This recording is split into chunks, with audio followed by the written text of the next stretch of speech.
हरि ओम।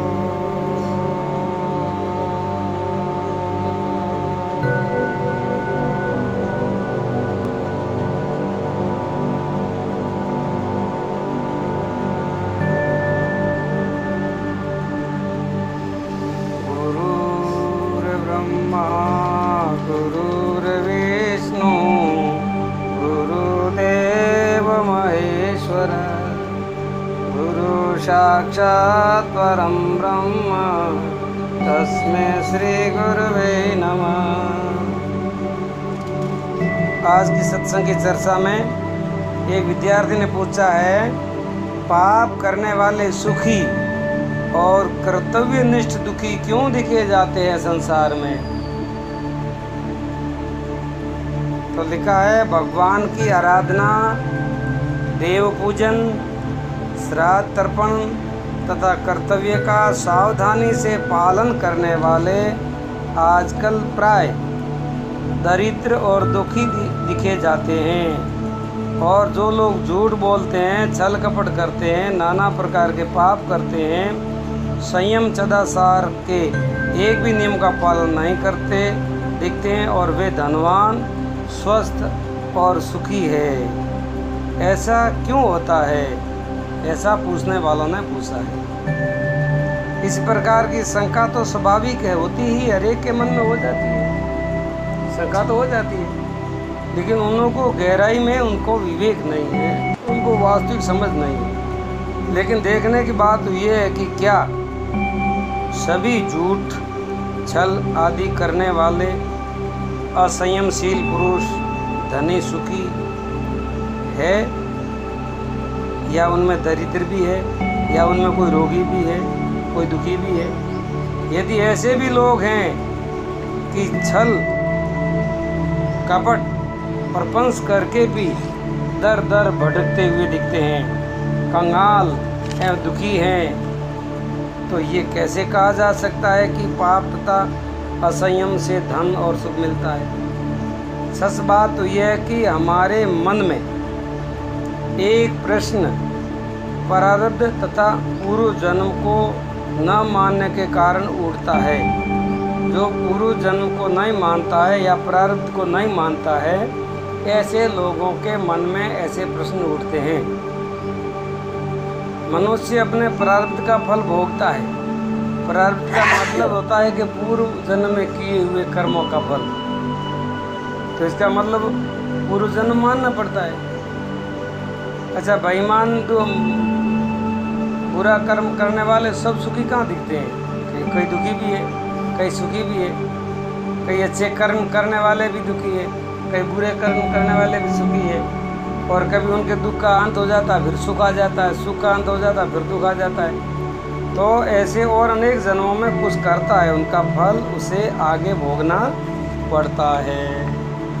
एक मजदूर ने सप्ताह भर श्रम करके मजदूरी प्राप्त की, समझना ये कहानी है। दूसरे सप्ताह वह बैठा रहा। अब दूसरे सप्ताह में वह मजदूर काम तो करता नहीं है, पर अपनी मजदूरी से पैसों से मौज उड़ाता है।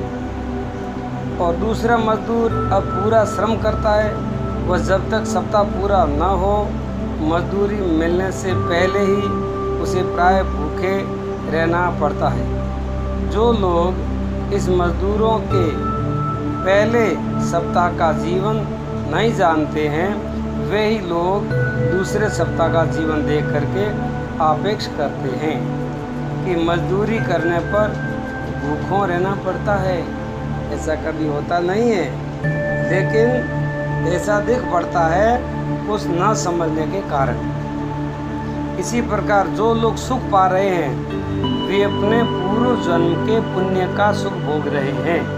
अब ये खास बात है, कोई मनुष्य अगर दुखी है, भाई पाप कर्म करते हैं फिर भी सुखी है, तो समझो उनके पहले के जन्म में कोई अच्छे पुण्य किए हुए हैं, उनका फल वो सुख भोग रहे हैं। अब कई मनुष्य क्या धर्म भी करते हैं, भगवान का भजन भी करते हैं, दान पुण्य भी करते हैं, गुरु भगवान में श्रद्धा भी रखते हैं, फिर भी दुखी है। क्यों? तो कि जरूर उनके कोई पूर्व जन्म के पापों का प्रारब्ध है वो उनको भोगे बिना छुटकारा नहीं होता, तो वो भोग रहे हैं। और कोई भी पुण्य कर्म हो चाहे पाप कर्म हो, भोगने से छुटकारा होता है, बिना भोगे किसी का छुटकारा होता नहीं है। बुरा कर्म किया है तो दुख के रूप में आप भोगोगे, और अच्छा कर्म किया है, पुण्य किया है तो सुख के रूप में भोगोगे। पर ऐसा हाथों हाथ नहीं होता है, और हाथों हाथ होता भी है।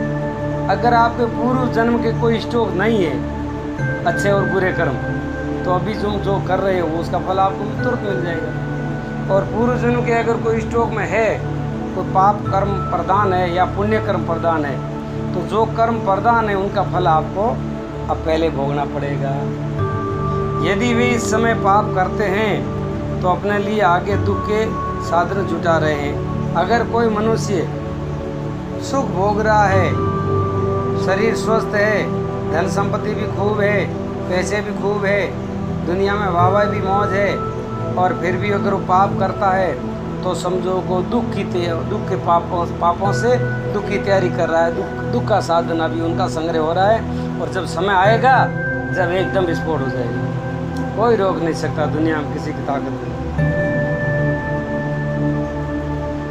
वे तो दया करने योग्य है जो कर्तव्य का पालन करते हैं।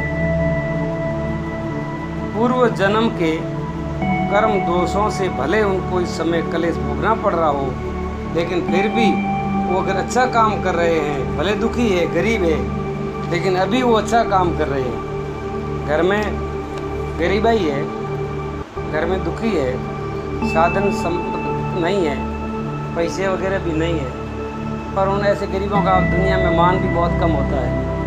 फिर भी वो अगर कहीं सेवा करते हैं, भगवान का भजन करते हैं, संत महात्माओं के आसपास आते जाते हैं, भगवान में विश्वास रखते हैं, श्रद्धा रखते हैं, तो ज़रूर उन लोग वो लोग दया के पात्र हैं, वो लोग पवित्र है।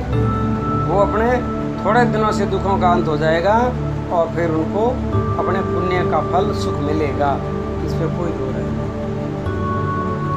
लेकिन आदमी कोई सुखी है और खोटा काम करता है तो दया का पात्र नहीं है, उनके पर दया नहीं करनी चाहिए।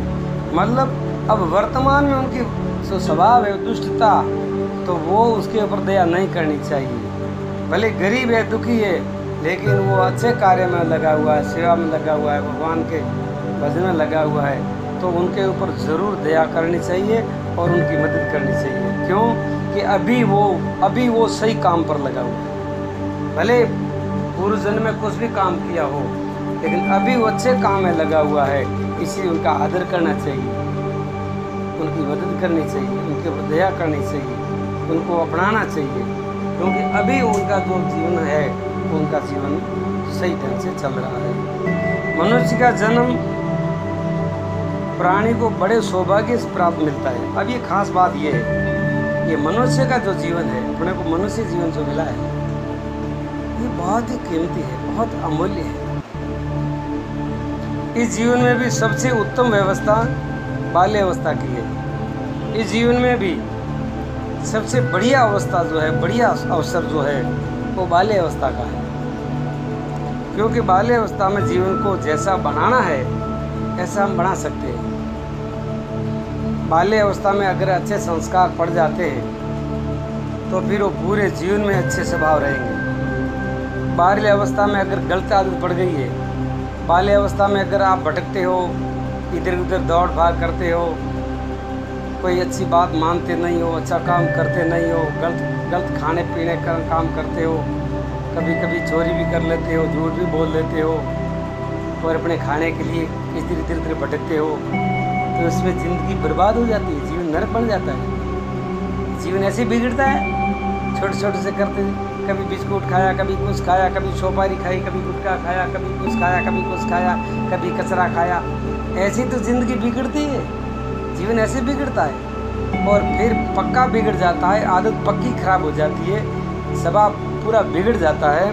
फिर उनको संत समझाते हैं तो भी बात उनको नहीं जचती, क्योंकि आदत बिगड़ गई। इसलिए पहले ध्यान रखो, अभी ये लिखा है जीवन बढ़िया है बाल्य अवस्था में। बाल्य अवस्था में कभी भी जीवन को बिगाड़ दिया तो फिर कभी नहीं सुधरोगे। और बाल्य अवस्था में आपका स्वभाव अच्छा बन गया, आपकी भाषा अच्छी बन गई, आपका खान पान अच्छा बन गया, आपके विचार अच्छे बन गए, आपकी आदत अच्छी बन गई, तो आपका जीवन सुधर जाएगा, ये जीवन भी सुधरेगा और आगे का जन्म भी नहीं बिगड़ेगा, क्योंकि आपके संस्कार अच्छे होंगे। तो दोबारा जन्म भी आपको मिलेगा नहीं, तो अच्छे घर में जन्म मिलेगा, अच्छे माता पिता मिलेंगे, धन संपत्ति मिलेगी, अच्छा परिवार मिलेगा, अच्छी अकल भगवान देंगे, शरीर अच्छा मिलेगा, स्वस्थ बीमारी नहीं होगी। ये सब अच्छे कर्मों का फल होता है। इसीलिए ये बाल्य अवस्था है, इनको पूरी सावधानी से इनको सुधारो। बाल्य अवस्था सुधर गई तो अपना पूरा जीवन सुधर गया।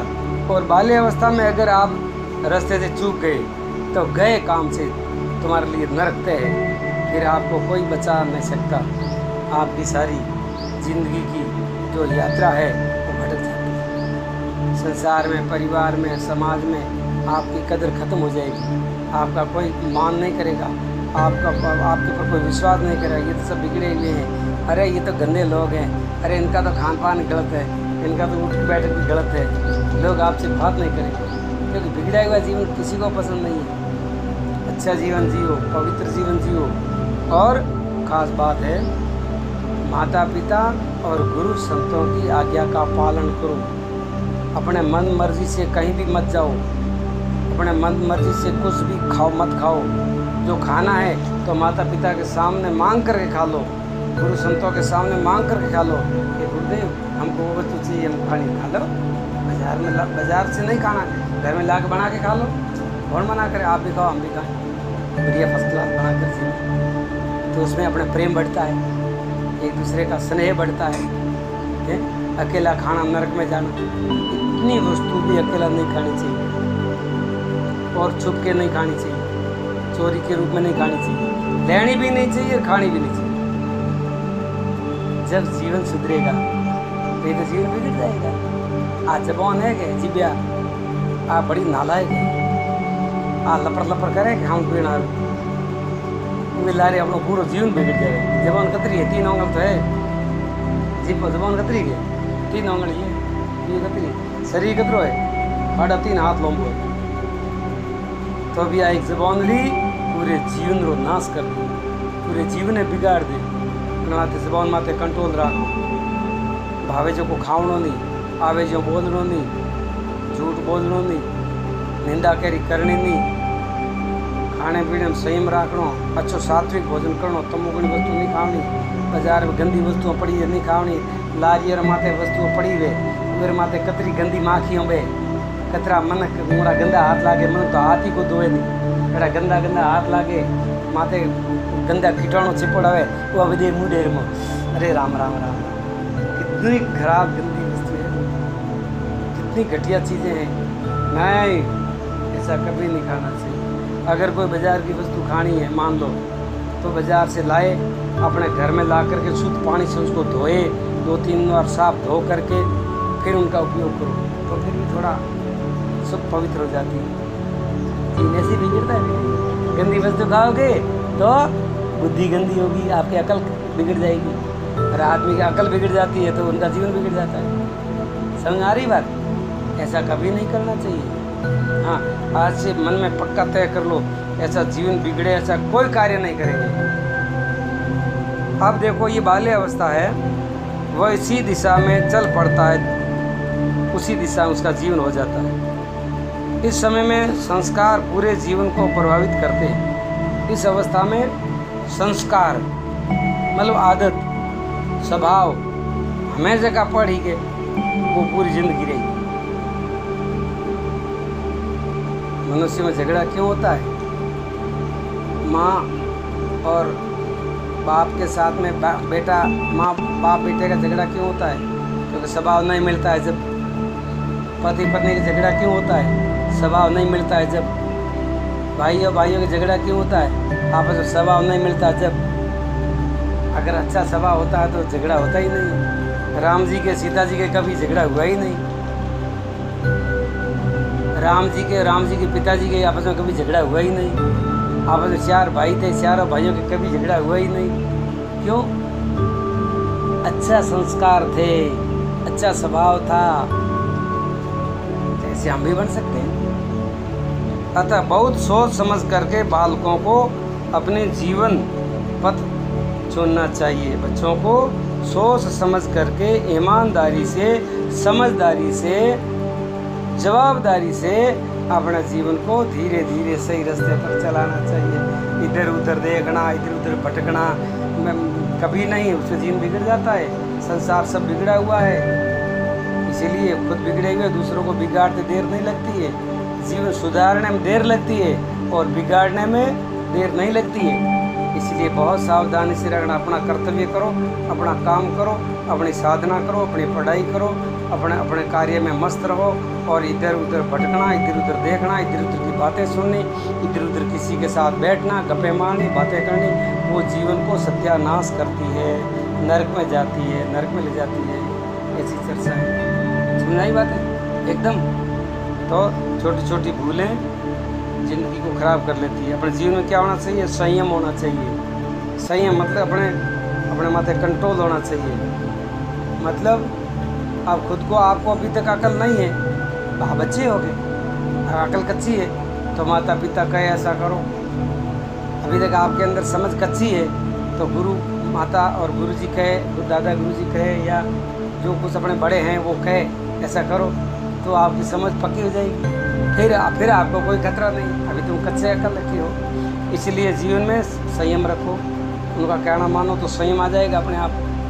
मन मर्जी से चलोगे, मन मर्जी से भटकोगे तो कभी जीवन नहीं सुधरेगा। सदाचार पूर्ण जीवन को ही उसे सावधानी से अपनाना चाहिए और सावधानी से जीना चाहिए। सावधानी ही साधना है, सावधानी से बढ़कर और कोई अपना मित्र नहीं है। सावधानी रखो, समझ ईमानदारी रखो, शास्त्रों पर तथा अपने स्वधर्म पर आस्था रख करके अपने शास्त्रों पर भरोसा, मतलब ये जो अपने महाभारत क्या कहती है, गीता क्या कहती है, भागवत क्या कहती है, जो ये अपने को शास्त्र कहते हैं वो बात माननी चाहिए। लोग उल्टी सुल्टी बातों करें, लोगों की बातों नहीं माननी। शास्त्र कहे वो बात माननी चाहिए, गुरु संत कहते हैं वो बात माननी चाहिए। फिर स्वधर्म पर आस्था, अपने धर्म पर आस्था रखनी। अपना धर्म क्या है? अपना धर्म सबसे पहला विद्यार्थियों का धर्म है माता पिता का कहना मानना, गुरु संतों का कहना मानना, ये अपना धर्म है। और अपना सनातन धर्म है, सनातन धर्म की बातें सुननी, सनातन धर्म की चर्चा करनी, सनातन धर्म की प्रचार करना, वो हमारा धर्म है। आप मुसलमान थोड़ा ही हो, मुसलमान हम हिंदू हैं, सनातन धर्म में जन्म हुआ है तो हमारे धर्म पर हमारे को विश्वास होना चाहिए। आस्था रख करके कुसंग तथा कुतर्क से बचे रहना चाहिए। क्या बात है, कुसंग नहीं करनी चाहिए। कुसंग मतलब गलत लोगों का संग नहीं करना चाहिए, बिगड़े हुए लोगों से दोस्ती नहीं करनी चाहिए। समझ आ रही है ना बात? उससे क्या होगा? हाँ, अपना जीवन बिगड़ जाएगा, अपनी आदत बिगड़ जाएगी, फिर जीवन नरक में जाएगा। माता पिता को दुख होगा, गुरुजनों को भी दुख होगा, समाज वालों को भी दुख होगा, अपने कुटुंब परिवार को दुख होगा अगर हमारा जीवन बिगड़ गया तो है। कितनी हानि होगी, कितना नुकसान होगा। इसीलिए पहले से सावधान, अपने कर्तव्य का पालन करें, कुसंग से दूर रहें और अपने जीवन को सफल बनाना चाहिए।